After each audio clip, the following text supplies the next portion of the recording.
எல்லோருக்கும் வணக்கம். இன்றைக்கி ஒரு அருமையான சிறுதானியத்தை வச்சு ஒரு சூப்பரான வரகரிசியும் சாம அரிசியும் வச்சு ஒரு மசால் தோசை தான் செய்ய போகிறோம். அது எப்படி செய்கிறது, என்னென்ன தேவைன்னு சொல்லிட்டு இப்போ நம்ம ஊற வச்சுக்கலாம் எல்லாமே. அதுக்கு முன்னாடி பார்த்தீங்கன்னா இன்றைக்கி சமையல் காலையில் எதுவுமே செய்யலைங்க. நைட்டு வச்சு சாம்பார் கொஞ்சம் இருந்தது. அப்பா ஏதாவது சிம்பிளாக பண்ணிவிட்டு காலையில் தானே, மதியம் வேணால் ஏதோ சாம்பார் பொரியல் அந்த மாதிரி சாப்பாடு செய்யினார். சரி, நானும் சிம்பிளான என்ன பண்ணலாம், ஒன்று உப்புமா செய்யணும், இல்லைனா பொங்கல் செய்யணும். சரி, நம்ம என்ன பண்ணலாம் அப்படின்னு நினச்சேன். ஒரு கிளாஸ் பச்சரிசி, அதாவது நம்ம பூஜை ரூமில் அரிசி வைப்போம், அன்னலட்சுமிக்கு வைப்போம் நம்ம. அது ஒரு டம்ளர் அரிசி எடுத்து அது வெண்பொங்கல் இந்த மாதிரி செஞ்சுக்கோ, சக்கரை பொங்கல் அப்படி பண்ணிக்குவோம். அதை வச்சு நம்ம இன்றைக்கி ஒரு சிம்பிளான ரைஸ் பண்ணிடலாம், தாளித்து விட்டுடலாம் அப்படின்னு சொல்லிட்டு தாளிச்சிருக்கிறேன். இந்த சாதம் ரொம்ப ஈஸிங்க. ஒரு டம்ளர் அரிசி எடுத்துக்கிங்கன்னா வெங்காயம் தான் கொஞ்சம் அதிகமாக தேவைப்படும். ஒரு டம்ளர் அரிசிக்கு ஒரு 200 கிராம் அரிசி இருக்கும். அதுக்கு ஒரு 2 பெரிய வெங்காயம், ஒரு 3 பச்சை மிளகா, கொஞ்சம் கடலப்பருப்பு, உளுத்தம்பருப்பு, கடுகு, சீரகம் போட்டு தாளிச்சிட்டு ஒரு டம்ளர் அரிசிக்கு 3 டம்ளர் தண்ணி வச்சு தாளித்து விட்டுட்டேன். இது பச்சரிசி தாளிப்புன்னு சொல்லுவாங்க. எங்கள் வீட்டில் எல்லாருக்குமே இந்த சாப்பாடு ரொம்ப பிடிக்கும். நான்லாம் சட்னிலாம் சாப்பிட மாட்டேங்க. இவரு தான் சட்னி கேட்பார். நான், பையன், பொண்ணு எல்லாமே வெறும் சாதமே சாப்பிட்ருவோம். நாங்கள் நல்லா கலந்து விட்டுட்டிங்கன்னா கொஞ்சம் நல்லா மசிஞ்சிடும். ரொம்ப அருமையாக இருக்கும் சாப்பிட்றதுக்கு. அதே சமயத்தில் ரொம்ப சிம்பிளானதும் இது. ஒரு 10 நிமிஷத்தில், ஒரு அரை மணி நேரம் அரிசி ஊற வச்சா 10 நிமிஷத்தில் 2 விசில் வச்சா போதும். ஒரு அருமையான தாளித்து சாதம். நைட்டு இருந்தால் சாம்பார் வச்சு இன்றைக்கி ஓட்டிடுவோம் அப்படின்னு சொல்லிட்டு இது அப்பா மட்டும்தான் சாப்பிடுவார். கெட்டி சாம்பார் வச்சேன் காலையில். இட்லிக்கு இந்த மாதிரி வச்சேன். கொஞ்சம் சூடு பண்ணுறதுக்குள்ளே கெட்டி ஆகிடுச்சு. நல்லா இருந்தது தானே சாம்பார். வெறும் ரேஷன் பருப்புங்க, அதுவும் குட்டி குட்டி குட்டியான மைசூர் பருப்பு, ஒரே ஒரு கத்திரிக்காய் நம்ம செடியில் இருந்தது, அதை வச்சு நைட்டு இட்லிக்கு ஒரு அருமையான சாம்பார் செஞ்சுட்டேன். அந்த சாம்பார் இப்போ சாப்பாட்டுக்கு இது. ஆமாம், நான் சொன்ன சிறுதானிய மசால் தோசைக்கு இது தாங்க. சாமை, வரகரிசி, ஒவ்வொரு கப்பு, ஒரு கப்பு சாமை, ஒரு கப்பு வரகரிசி, அரை கப்பு வேர்க்கடலை, அரை கப்பு உளுத்தம்பருப்பு, அரை கப்பு கெட்டி அவல், ஒரு அரை ஸ்பூன் வெந்தயம். இதுதான். இப்போ இதை நம்ம ஊற வச்சுக்கலாம். உளுத்தம்பருப்பு, அவல், உளுந்து, இப்போ இது 3 நல்லா கழுவி ஊற வச்சுக்கலாம். இப்போ இன்னொரு பாத்திரத்தில் வரகு, சாமை, ரெண்டும் ஒரே மாதிரி தாங்குது, ஆனால் கலர் மட்டும் தான் கொஞ்சம் வித்தியாசமாக இருக்குது.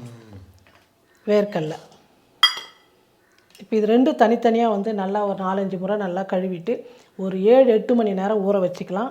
நான் இப்போ காலையில் ஒரு 9-9:30 மணிக்கு இருக்கும். நைட்டு தான் நான் அரைக்க போகிறேன். சாயங்காலம் ஒரு 5-6 மணிக்கு அரைச்சிட்டா நம்ம காலையில் தோசை ஊற்றுறதுக்கு ரொம்ப நல்லாயிருக்கும். நல்லா ஒரு 6-7 மணி நேரம் நல்லா ஊறிடுச்சு. இப்போ நைட்டு நான் ஒரு 5 மணிக்கு இதை மாவு அரைக்கிறேன். காலையில் நைட் 5 மணிக்கு, சாயந்தரம் 5 மணி, சாயங்காலம், அதான் சாயங்காலம் 5 மணிக்கு. காலையில் செய்யறதுக்கு நல்லாயிருக்கும். நல்லா மாவு புளிச்சா தான் நல்லாயிருக்கும். சிறுதானியத்தில் செய்யறதுனால நம்ம உடம்புக்கு அவ்வளோ ரொம்ப நல்லது. கம்மியாக இருக்கிறதுனால நம்ம மிக்ஸி ஜாரில் சேர்த்து நல்லா நைஸாக அரைச்சி எடுத்துக்குங்க. நல்லா நைஸாக அரைச்சி எடுத்துக்கலாம். நம்ம அவல், உளுந்து ஊற வச்சலாம். இதையும் மிக்சிலே போட்டு நல்லா நைஸாக அரைச்சி எடுத்துக்கலாம். பாருங்கள், மிக்சியில் மாவு நல்லா அரைச்சிக்கிட்டேன். நல்லா கலந்து விட்டுட்டு நம்ம உளுந்து சிறுதானியெல்லாம் தனித்தனியாக அரைச்சதுனால நல்லா மிக்ஸ் பண்ணி விட்டுடுங்க. நல்லா கலந்து விட்டுட்டு மூடி வச்சுட்டு ஒரு 5 மணி நேரம் புளிச்சா போதும். நல்லா புளிக்கட்டும். அதுக்கப்புறம் நம்ம தோசை ஊற்றலாம். காலையில் சரியாக போய்ட்டாங்க புளிக்க வச்சா. அவ்வளோ, அதனால தான் கம்மியாக போட்டுக்கிறேன். அந்தந்த வேலைக்கு ஒரு வேலைக்கு அரைச்சி சாப்பிட்டா ரொம்ப நல்லாயிருக்கும். நல்லா புளிக்கட்டும். நம்ம காலையில் தோசை ஊற்றலாம். இப்போ காலையில் மாவெல்லாம் புளிச்சு நல்லா உப்பு போட்டு நான் கரைச்சி வச்சுட்டேன்.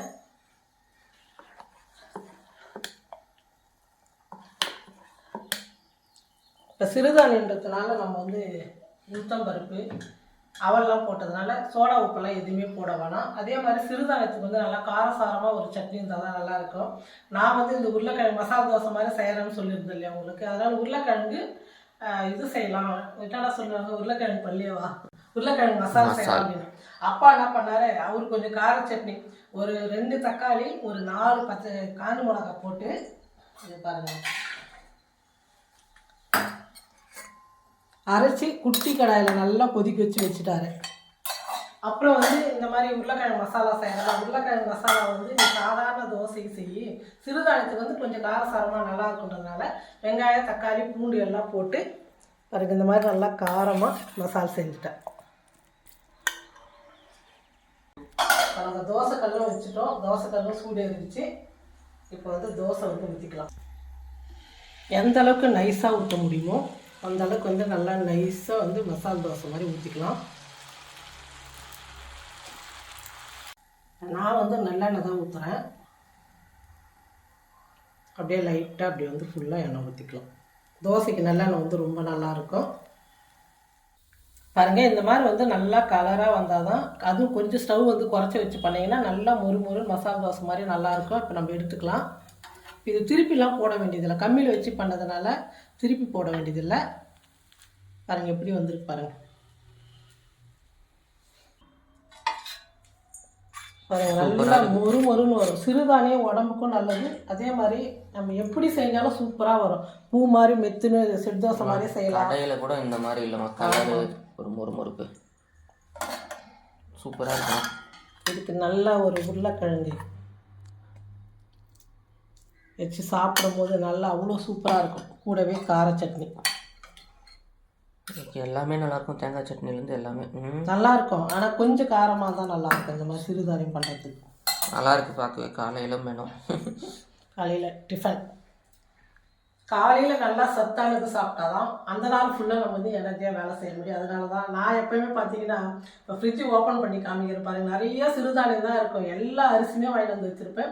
வாரத்தில் 2 நாள் வந்து இவங்க வந்து ஒவ்வொன்று தான் சாப்பிடுவாங்க. நான் வந்து 2-3 கூட சாப்பிடுவேன். இந்த மாதிரி தான் எனக்கு ரொம்ப பிடிக்கும் நம்ம சாதா தோசையோட. இப்போ நம்ம சாப்பிட்டு பார்ப்போம். நல்லா முறுமுறுன்னு பாருங்கள் எப்படி வந்து பாருங்கள். சவுண்டே உங்களுக்கு நல்லா கேட்கும். அந்த அளவுக்கு நல்லா குழந்தைங்களுக்கெல்லாம் இப்படி செஞ்சு கொடுத்தீங்கன்னா நம்ம சிறுதானியத்தில் செய்கிறன்னே தெரியாது. அந்த அளவுக்கு டேஸ்ட்டாக இருக்கும். நல்லா விரும்பி சாப்பிடுவாங்க. அப்போ கேட்குதா? நல்லா கேட்குது. கலர் நல்லா இருக்குது, மொறுப்பு நல்லா இருக்குது, ரொம்ப நல்லா இருக்குது. நீங்களும் இது மாதிரி வந்து நிறைய சிறுதானியம் வாங்கிட்டு வந்து வச்சுன்னு வாரத்தில் 2 நாள் 3 நாள் வந்து நம்ம வயசாகாமல் இந்த மாதிரியெல்லாம் சாப்பிடும் போது தான் உடம்புக்கு வந்து எலும்புக்கெல்லாம் வலு கிடைக்கும். குழந்தைங்களுக்கு சின்ன வயசுலேருந்தே பழகம் பண்ணிங்கன்னா சாப்பிடுவாங்க. பெருசானதுக்கப்புறம் சாப்பிட மாட்டாங்க. அதனால் வந்து வாங்கிட்டு வந்துச்சு நல்ல. இப்போ வந்து இருக்கிறதுக்கு இந்த மருந்து போட்டு வர அரிசி பருப்பு சாப்பிட்றதோட இந்த மாதிரி சாப்பிடும்போது நமக்கு வந்து ரொம்ப நல்லது. நீங்களும் இதே மாதிரி நான் போட்ட அளவு எப்படி போட்டனோ அதே அளவு போட்டு செஞ்சு பாருங்கள். இந்த மாதிரி நல்லா மொறுன்னு மசாலா தோசை சூப்பராக வரும். சிறுதானியத்தில் செஞ்சு பார்த்துட்டு எப்படி இருக்குன்னு சொல்லிட்டு மறக்காமல் கமெண்ட் பண்ணுங்கள், ஷேர் பண்ணுங்கள். நன்றி.